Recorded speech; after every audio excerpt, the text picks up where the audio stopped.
Hi everyone, my name is Nidhi Bhatnagar and welcome you all in this channel. तो बच्चों, आज की video में हम क्या सीखेंगे? आज हम करने वाले हैं the case of the missing will. Class 6 का इंग्लिश का ये चैप्टर है। All credit goes to writer as well as the publisher.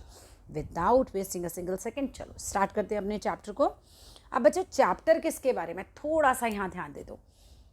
एक लड़की है, उसका नाम है वॉलेट मार्श, ठीक है, मिस वॉलेट मार्श। इसके एक अंकल होते हैं एंड्रयू, ठीक है, मिस्टर एंड्रयू। अब अंकल एंड्रयू क्या करते हैं, मरने से पहले एक ऐसी वसीयत लिख देते हैं जो इसे बहुत कंफ्यूज कर देती है। अब जब ये कंफ्यूज होती है तो दो जासूसों के पास जाती है जिनका नाम था पॉरेट और हेस्टिंग्स। अब इनके पास जाती है, सारी कहानी बताती है। तो अब हमें इस कहानी में ये देखना है इसको वसीयत का पैसा मिलेगा क्या नहीं मिलेगा। चलिए स्टार्ट करते हैं। The will of uncle Andrew has left wallet puzzle. Uncle Andrew की जो विल होती है, उनकी जो वसीयत होती है, वो जो वॉलेट है उसको पजल कर देती है, परेशान करके रख देती है। वो सोचती है कि क्या किया जाए, unable to solve the mystery, और वो इस रहस्य को सुलझा नहीं पा रही होती है। तो she turns to Poirot and Hastings, जो कि हमारे जासूस हैं, उनके पास जाती है। Would they solve the mystery, क्या ये लोग मिस्ट्री को सॉल्व कर लेंगे या फिर वॉलेट जो है लूज़ कर देंगे। The chance of being the Heres, अपना वारस बनने का चांस जो अंकल की प्रॉपर्टी का है वो लूज़ कर देगी। तो क्या होगा देखते हैं। The problem presented to us by Miss Violet Marsh, जो हमारे सामने जो प्रॉब्लम है ना वसीयत की, कौन लेकर आ रहा है? मिस वॉलेट मार्श लेकर आ रही है। And was pleasant change from our unusual work, और हमारी ये जो रोज़मर्रा की ज़िंदगी जो बोरिंग हो गई ना, ये स्टोरी जो है उससे हमें एक अच्छा सा चेंज देती है। वंस आप एक बड़े जासूसी कहानी सुनते हो तो आप रोज़मर्रा के बोरिंग जीवन से कुछ तो आपको मज़ा आने ही लगता है। अब यहाँ क्या होता है, जासूस को एक खत मिलता है, हम कह सकते हैं। Poirot had received a brisk and business like note, एक पेपर मिलता है जो संक्षिप्त में बिजनेस लाइक नोट है, और जिसमें एक lady asking for an appointment, जिसमें एक लेडी ने, और ये लेडी कौन है हमें पता है कौन है, ये मिस वॉलेट है, वॉलेट मार्श, ठीक है। इन्होंने अपॉइंटमेंट के लिए पूछा था। And he had replied asking her to call upon him at 11 o'clock the following day. और यहाँ पर जो हमारे जासूस ने, पॉरेट कहते हैं ठीक है आप आ जाइए अगले दिन 11 बजे। सिंपल सी बात हुई कि पॉरेट ने परमिशन इन्हें दे दी कि कल 11 बजे आप मिलने आ जाना। अब लड़की जो है शी अराइव्ड पंक्चुअली, तो वॉलेट जो है पंक्चुअली पहुँच जाती हैं। एक टॉल यंग विमेन है, और जो कि बहुत प्लेन से बट नीटली ड्रेस्ड अप है, मतलब प्लेन से कपड़े पहने हैं बट बहुत अच्छे से ड्रेसअप होकर आई हैं। नीटली है, साफ़ सुथरे कपड़े हैं उनके, बहुत अच्छे से प्रेस्ड हैं। And assured and business like उनका मैनर है, यानी कि काफ़ी कॉन्फिडेंट वो दिखाई दे रही हैं। बिजनेस लाइक मैनर इस लाइक ऐसा समझ सकते हो जैसे बिजनेस वीमेन होती हैं, बस वो उनका वही एकदम तरीका था। क्लियरली अ यंग वीमेन है who meant to get on in the world, जो संसार में कुछ आगे बढ़ना चाहती हैं। वो एक ऐसी वीमेन दिखाई दे रही थी, कॉन्फिडेंट, यंग, टॉल, प्लेन से कपड़े हैं उनके लेकिन बहुत अच्छे से ड्रेसअप हैं वो फिर भी, और ऐसा लग रहा है उन्हें देख के कि ज़िंदगी में कुछ ये आगे बढ़ना चाहती हैं, कुछ ये करना चाहती हैं। My case is of N unusual nature. अब वो आती हैं और बताती हैं मैन्योर पॉरेट, मतलब मिस्टर पॉरेट है ना, सर को मैन्योर बोलते हैं, फ्रेंच भाषा का वर्ड है। तो कहती हैं कि मिस्टर पॉरेट, मेरा जो केस है बहुत ही अनयूजुअल नेचर का है, बहुत ही अलग केस है। आई एम एन ऑर्फन, मैं एक अनाथ लड़की हूँ। And my only living relation was my uncle Andrew. अगर ज़िंदा मेरा कोई रिलेटिव था तो केवल वो मेरे चाचा जी थे। Who bought a farm house, जिन्होंने एक हवेली खरीदी थी जिसका नाम था हवेली का क्रेबेट्री मैनर, उन्होंने वो खरीदा था इन हिज नेटिव कंट्री, वहाँ पे वो रहा करते थे, उस देश में उन्होंने वो खरीदा था। He treated me as his own daughter, और वो मुझे अपनी बेटी की तरह ही ट्रीट करते थे, but did not want me to pursue education. But वो मुझे पढ़ाना नहीं चाहते थे, वो नहीं चाहते थे कि मैं एजुकेटेड रहूँ, है ना, मैं पढ़ाई लिखाई करूँ। How ever I one a scholarship, लेकिन फिर भी मैंने स्कॉलरशिप जीती एंड वेंट टू ग्रिटन। ये ग्रिटन जगह का नाम है, ये वहाँ पढ़ने जाती हैं। मतलब स्कॉलरशिप के वजह से चाचा तो नहीं चाहते थे पढ़ाने, बट ग्रिटन जाती हैं पढ़ने के लिए क्योंकि इन्होंने स्कॉलरशिप जीत ली होती है। क्लियर है? Before I left he said, मैं वहाँ पढ़ने जाती उसके पहले उन्होंने मुझसे कहा, if you persist to study, अगर तुम अपना पढ़ाई जारी रखोगी तो you shall get nothing from me, तो तुमको मेरी जायदाद में से कुछ नहीं मिलेगा। यू लाइक योर प्रिंस, तुम अपनी बुद्धि, तुम्हें ज़्यादा पसंद है ना, तुम्हें पढ़ाई करना ज़्यादा पसंद है, हम कह सकते हैं। My girl, I have no books learning, लेकिन मैंने तो कभी बुक लर्निंग नहीं करी है।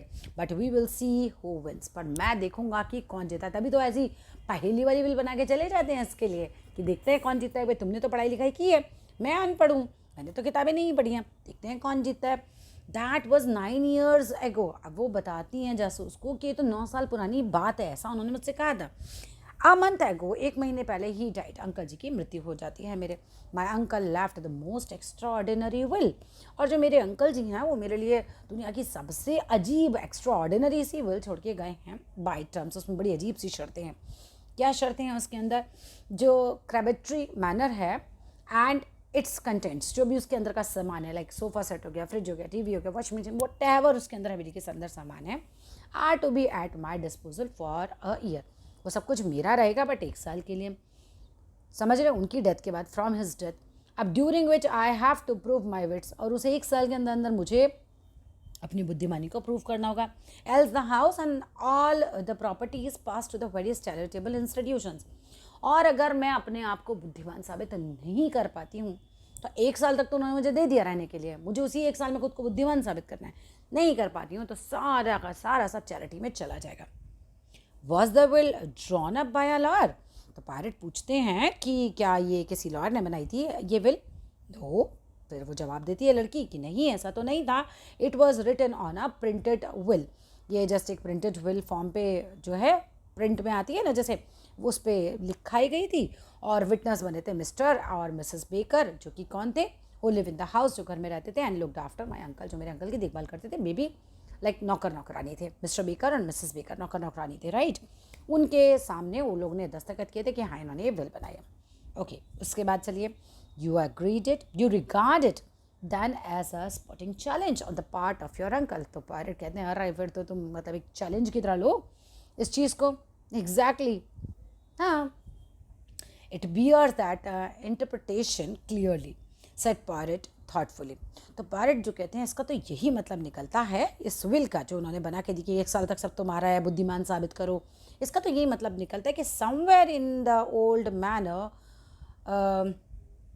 house, your uncle has concealed either a sum of money or a second will. तो कहते हैं इसका तो मेरे को तुमको बुद्धिमान साबित करना है, इसका यही मतलब निकलता है कि या तो उन्होंने अपनी पुरानी हवेली में तुम्हारे लिए कहीं पैसा छोड़ रखा है ना, तभी तो तुम बुद्धिमान साबित करोगे, पैसा तुम्हें मिल जाएगा, या उन्होंने कोई और विल बना रखी है वो तुम्हें मिल जाएगी। खुद को बुद्धिमान तुम्हें साबित करना है बेसिकली, है ना। तो इसका तो वो यही मतलब है कि कहीं कुछ छिपा हुआ है जो तुमको नहीं मिल रहा है, तुमको बुद्धि से वो ढूंढना है। Miss Marsh handed the will across the table. अब मिस मार्श जो है वसीयत को मेज पर वो रख देती हैं, and pirate run through it, pirate जो है उसको पढ़ते हैं, नोडिंग टू हिमसेल्फ, और खुद ही पढ़ते हैं और सिर हिलाते हैं कि हाँ ठीक है चलो देखते हैं क्या है। मेड 3 years ago, पायरेट पढ़ते हैं उसमें क्या देखते हैं कि ये 3 साल पहले बनाई गई थी, डेटेड March 25, इस पर March 25 की जो है वो डेट पड़ी हुई है ना। And the time given is 11 AM, और ये कब बनी थी? 25 मार्च को सुबह 11 बजे ये विल लिखी गई है। दैट इज़ वेरी सजेस्टिव, ये इस बात का संकेत है that it is another will we have to seek for, कि भाई हमको जो है दूसरी विल जो है ढूंढनी पड़ेगी। Hastings and I will go to Crabtree Manor, मैं और हेस्टिंग्स जो हैं वो दोनों जो हैं जासूस बोलते हैं, पायरेट बोलते हैं, मैं और हेस्टिंग्स दोनों जो हैं वो जाएंगे, और जहाँ कहाँ जाएंगे? जो उन्होंने हवेली बनाई थी कैब्रेट्री मैनर में आज रात को। Bakers are still there I hope, और वो पूछते हैं लड़की से कि वहाँ पे बेकर्स होंगे ना, मिस्टर एंड मिसेस बेकर, जिनकी निगरानी में वो विल साइन उन्होंने की थी। बोलते हैं हाँ हाँ होंगे, लड़की जवाब दे देती है। चलो जी अब ये हवेली पहुँचेंगे। We arrived last that night, sorry we arrived late that night, हम उस रात, हेस्टिंग्स बोलते हैं कि हम उस रात देर से पहुंचते हैं, और next day we were sitting in our room, अगले दिन हम लोग रूम में बैठे होते हैं, which had been the late Miss Marsh study, जो मिस्टर मार्श जो मरने से पहले मिस मार्श का वो कमरा था, एंड लिविंग रूम, वहाँ पर मतलब ये लोग जाते हैं, ठीक है। We arrived late that night, next day we were sitting in our room which had been the late Mr Marsh study and living room, ठीक है। मिस्टर मार्श का वो जो है वो स्टडी रूम और लिविंग रूम वही होता है। इसके बाद तुम्हारा फ्रेंच वर्ड दे रखा है कुछ, और उसका मतलब क्या होता है? अच्छा मेरे दोस्त, सेट पायरेट, पायरेट बोलते हैं I have made a rough survey of the house, भाई मैंने जो ही इस घर का रफ सर्वे तो कर लिया है, पायरेट बोलते हैं, and I think the will is in this room, और मुझे लगता है ये जो स्टडी रूम है ना, ये जो लिविंग रूम है, स्टडी रूम है, इसी के अंदर ही कहीं ना कहीं विल हैगी। मैंने रफ सर्वे कर लिया, मतलब उनको कहीं मिली नहीं, लेकिन उनको अंदाज़ा है कि यहीं होगी। But first we must have some information, लेकिन इसके पहले हमें कुछ ना कुछ इन्फॉर्मेशन चाहिए, भाई ढूंढने शुरू करें इससे पहले हमें कुछ इन्फॉर्मेशन चाहिए। Ring the bell please, Poirot जो है हेस्टिंग्स से बोलते हैं कि चलो बेल बजाओ। आई डिड सो, हेस्टिंग्स बोलते हैं कि मैंने ऐसा ही किया, while we were waiting for it to be answered. अभी हम इंतज़ार कर रहे हैं कि हमने रिंग बजाई है, भाई कोई आए, तब तक क्या होता है, pirate walk up and down, pirate जो है टहलने लग जाते हैं up and down looking about him. और वो बेसिकली उसका इंतज़ार कर रहे हैं कि रिंग बजेगी तो अब कोई आएगा। See how neatly mister Marsh has stacked everything. अब पायरेट जो है हेस्टिंग्स से कहते हैं कि देखो हर एक चीज़ मिस्टर मार्श ने कितने अच्छे से रखी हुई है।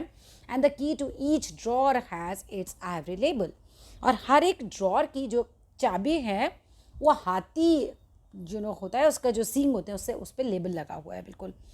And see with what precision the china in the cabinet. देखो मिट्टी के जो बर्तन हैं वो कितने अच्छे से कैबिनेट में सजे हुए हैं। नथिंग हियर ऑफेंस द आई, ऐसा ऑफेंस द आई, ऐसा कुछ भी नहीं है जो मेरी आंखों को खराब लगे। नहीं, सब कुछ तो बहुत अच्छे से रखा हुआ है इस कमरे के अंदर। ही पॉज्ड, फिर वो रुकते हैं। As his eyes caught the key of the desk itself to which a dirty envelope was attach. अब इनकी नज़र जाती है एक चाबी पे जो कि डेस्क की होती हैं और वो बहुत डर्टी से एनवेलप के साथ चिपकी हुई है, अटैच है। On it were written the words, उस पर कुछ वर्ड्स लिखे थे। क्या लिखा था? की ऑफ रोल टॉप डेस्क। ये क्या है? चाबी है रोल टॉप डेस्क की। In a handwriting different from the neat handwriting in others. अब ये जो हैंड राइटिंग में लिखा होता है ना कि की ऑफ रोल टॉप डेस्क है, तो ये हैंड राइटिंग अलग थी, ठीक है, ये हैंड राइटिंग अलग थी। अब जो भी बाकी चीज़ें वहाँ पे स्टडी रूम में लिखी हुई होंगी उनसे, इसका मतलब ये अंकल जी की हैंड राइटिंग नहीं थी। बेकर केम जस्ट देन, तभी क्या होता है, Baker came in and answer to the bell. Baker अंदर आता है और बेल का जवाब देता है। बेसिकली उन्होंने बेल बजाई थी, बुलाने के लिए आ जाता है। Will you fetch your wife and answer a few questions, क्या तुम अपनी पत्नी को भी बुलाओगे और मेरे कुछ प्रश्नों के जवाब दोगे? तो जासूस जो है पैरेट वो हैं बोलते हैं। बेकर डिपार्टेड, बेकर चला जाता है। And in a few moments, कुछ ही मोमेंट्स में रिटर्न विद मिसेस बेकर, और अपनी पत्नी के साथ वापस रूम में आ जाता है। Poirot proceeded with his questions. पायरेट जो है अपने प्रश्न पूछते हैं। Yes Mr Baker and Mrs Baker remembered perfectly, अच्छे से याद करिए। विटनेसिंग द विल, क्या आप लोग जो हैं वो विटनेस थे विल के? Baker had been sent to get 2 printed will forms, Baker को भेजा गया था। Yes Mr Baker and Mrs Baker remembered, उन्हें याद होता है परफेक्टली कि वो विटनेस थे इनकी विल के टाइम पे, और उन्होंने मतलब बेसिकली साइन किए थे। और बेकर को भेजा गया था 2 प्रिंटेड विल फॉर्म्स लाने के लिए। जैसे विल फॉर्म होता है मतलब जैसे आप जिसपे विल बनाओगे, उससे कहा 2 लाने के लिए भेजा था। तो अब तो वैसे ही क्लियर है कि इसका मतलब 2 विल बनी थी, है ना। अगर आपको 2 विल फॉर्म लेने के लिए बेकर को भेजा था, नौकर को भेजा था उन्होंने, तो इसका मतलब उन्होंने 2 विल बनाई थी। अच्छा जी, यहाँ देखो 2 सेड पायरेट शार्पली मतलब बहुत एकदम से चौंक के बोलता है कि हैं 2 विल पेपर लाने के लिए आपको बोला था? Yes sir, we had signed 1, हमने एक को साइन भी किया था। At what time? अब पायरेट पूछते हैं कितने बजे किया था, तो जवाब देते हैं एट 11 बजे किया था। एंड देन फिर उसके बाद क्या हुआ? एन आवर लेटर, फिर वो बताते हैं कि 1 घंटे बाद क्या होता है? We had to go in again, हमें वापस अपने मालिक के पास जाना होता है। एंड साइन अनदर, फिर हमने दूसरी भी विल साइन करी because he had made a mistake in the earlier one, क्योंकि उन्होंने इनसे कहा होगा नौकरों से कि अरे पिछली विल में मुझसे कोई गलती हो गई थी, तुम ये दूसरी वाली साइन कर दो। And afterward Mr Marsh gave us a tidy sum of money each, उसके बाद हमें मिस्टर मार्श ने बहुत अच्छी खासी रकम भी दी थी, पैसा भी दिया था। पायरेट रिफ्लेक्टेड, अब पायरेट जो है यहाँ पर को कुछ समझ आता है कि कुछ तो गड़बड़ है, वो दया वाली बात होती है ना। After you had signed some time what did Mr Marsh do? अब वो पूछते हैं कि जब देखो विल साइन हो गई थी, है ना, जासूस पूछता है कि जब मिस्टर मार्श ने विल साइन कर ली तो फिर उसके बाद उन्होंने क्या किया, एग्जैक्टली क्या हुआ उसके तुरंत बाद ही?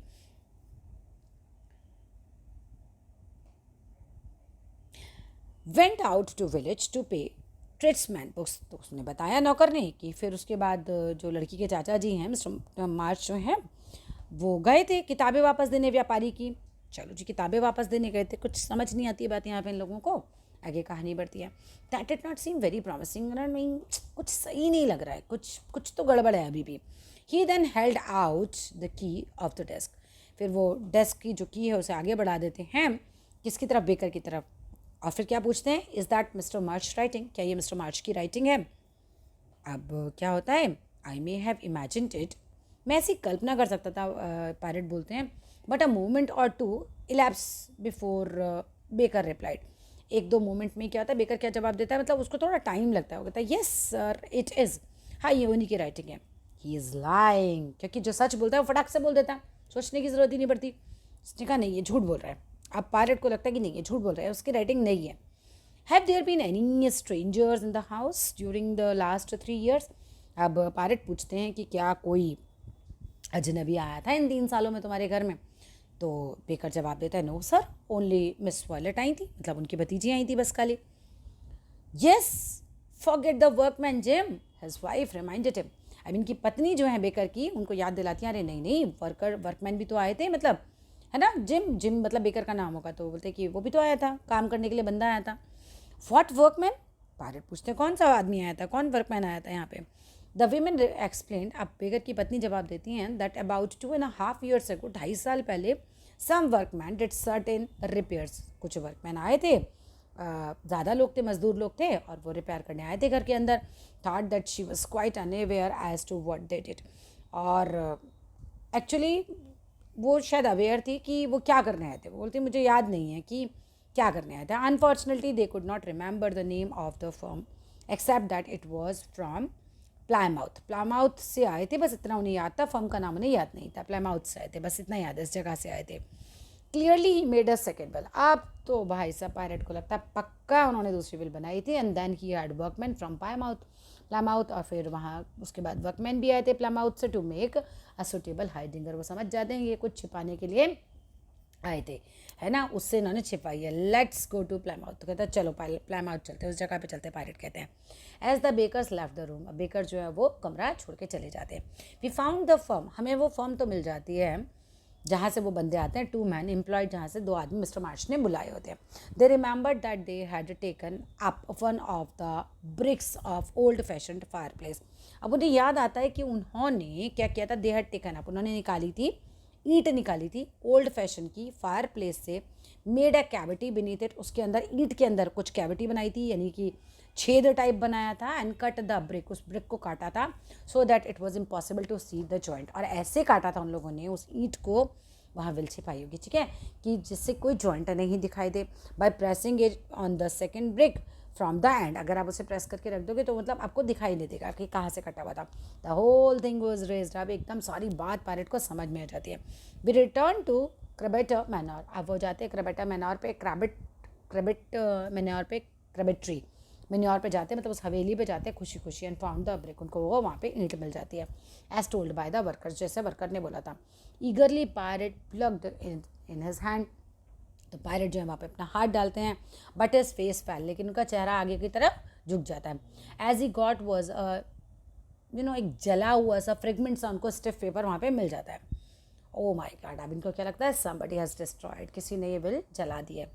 क्राइड पायलट एंग्रीली, जोर से बोलते हैं, अरे किसी ने ये विल जला दिया. उनको कागज़ का टुकड़ा तो मिल जाता है जहाँ मजदूर ने बताया था, तो जला हुआ मिलता है.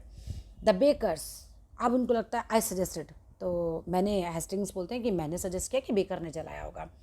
अब यहाँ पर क्वाई, they are more likely to be kept on if mister March gets the place than if it goes to a hospital. Perhaps the old man change his mind, हो सकता है वो कहते हैं कि भाई शायद ओल्ड मैन ने अपना दिमाग बदला हो एंड डिस्ट्रॉय इट हिमसेल्फ, खुद ही ये विल जला दी हो. आई सजेस्टेड, हेस्टिंग्स कहते हैं कि हो सकता है कि भाई ये विल उन्होंने ही जला दी हो. Poirot rose to his feet, अब पैरों पे खड़े होते हैं और बोलते ठीक है, maybe, well we have lost to his wit, हम जो हैं उनकी बुद्धि के आगे हार गए हैं. Of the late and too much, वो बहुत बुद्धिमान थे. We caught a train to London, फिर हम लंदन की ट्रेन पकड़ते हैं. एंड पायलट बहुत सैड, पायलट बहुत सैड होते हैं कि यार वो सही नहीं ढूंढ पाए विल असली. वाइल आई डोज, अब हेस्टिंग्स जब जमाई ले रहे होते हैं, सोने वाले होते हैं in a corner, suddenly as we were moving, हम जा ही रहे होते हैं आउट टू टोरंटो. पायलट जो है वो चिल्लाते हैं, हेस्टिंग्स अवेक एंड जंप, जल्दी उठो और जागो, इनको कुछ याद आता है. बिफोर आई न्यू, इसके पहले मुझे पता चलता कुछ भी, वेयर आई वॉज, हम कहाँ पहुँचे हैं. We were standing on the platform, ये कूद गए होते हैं और प्लेटफॉर्म पे खड़े होते हैं. आई द ट्रेड्समैन बुक्स, वो लोग, उसको याद होता है कि बनाने के बाद वसीयत वो ट्रेड्समैन के जो हैं वो बुक वापस देने गए थे. ही क्राइड, वो चिल्लाता है. वी फॉरगॉट अबाउट देम, हम उनके बारे में तो भूल ही गए, ठीक है, बुक्स के बारे में. What must return at once, उस समय क्या रिटर्न किया होगा उन्होंने तुरंत ही. तो वी अराइव्ड बैक एट जो हवेली होती है वो वहाँ पे पहुँच जाते हैं, क्रैबेट्री मैनर पे पहुँच जाते हैं and went straight to the desk, और फिर फटाफट वो डेस्क तक जाते हैं उसी वाली। इट ड्रू आउट द की, और वो चाबी निकालता है, वो जो चाबी रखी हुई थी ना वहाँ पे एनवेलप के साथ, वो निकालते हैं and cut open the envelope, फिर उस एनवेलप को फाड़ के देखते हैं। Then he lit the fire, फिर वो आग जलाते हैं and held the plain inside surface, और उसको वहाँ आग के ऊपर रखते हैं, है ना, उस सरफेस को, एनवेलप को टू द फ्लेम की तरफ रखते हैं। इन अ फ्यू मिनट्स क्या होता है, फेंट करेक्टर्स जो होते हैं वो वहाँ पर दिखाई देने लग जाते हैं आग से, वो जो लेटर धुंधले थे वो दिखने लग जाते हैं, कुछ इस तरह की इंक से वो लिखा गया होगा। Look cried pirate and Trump, अरे हम जीत गए, मतलब हमें वसीयत मिल गई। आई लुक्ड, मैंने देखा, there were just a few lines of लिखी हुई थी फेंट हैंड राइटिंग में, स्टेटिंग ब्रीफली, जो कह रही थी कि he left everything to his niece, Violet March के लिए उन्होंने सब कुछ जो है वो रखा था, लेकिन ऐसे कागज़ पे लिखा था जिसकी इंक फेड हो गई हो, मतलब जो आग लगाओगे तभी वो दिखाई देगी। इट वॉज डेटेड 25 और 12:30 पर उन्होंने अपनी विल जो है वो चेंज करी थी। विटनेस कौन थे, अल्बर्ट पाइक जो कि एक हलवाई था, एंड जेसी पाइक, ये उनके पास गए होंगे बेसिकली, ठीक है, साइन कराने के लिए। But it is legal, I guess, मैंने थोड़ा हाफते हुए कहा कि क्या ये वाली विल लीगल है। As far as I know, जहाँ तक कि मुझे पता है, इट इज़, ये लीगल है। But the cleverness of mister Marsh, बाप रे भाई वो तो बहुत बुद्धिमान थे।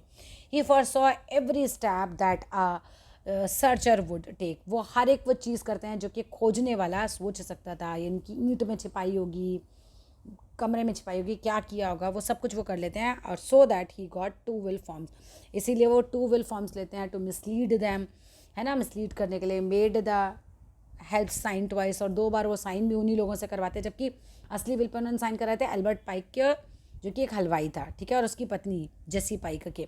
Then went out to his will and got the confectioner and his wife to sign, फिर वो विल के पास जाते हैं, साइन करवाते हैं ऐसी इंक से जो कि डिसअपियर हो जाए। Then he tied it to the key of his desk, और वो विल को वहीं पर ही डेस्क पे ही रख देते हैं टाई करके, एकदम बांध के। And chuckled to himself, he laid the condition, उन्होंने ऐसी कंडीशन रखी थी कि if the niece found it, अगर वो इसको पा लेगी तो she would have proved herself, कि वो कहीं ना कहीं अपने आप को बुद्धिमान साबित कर लेगी।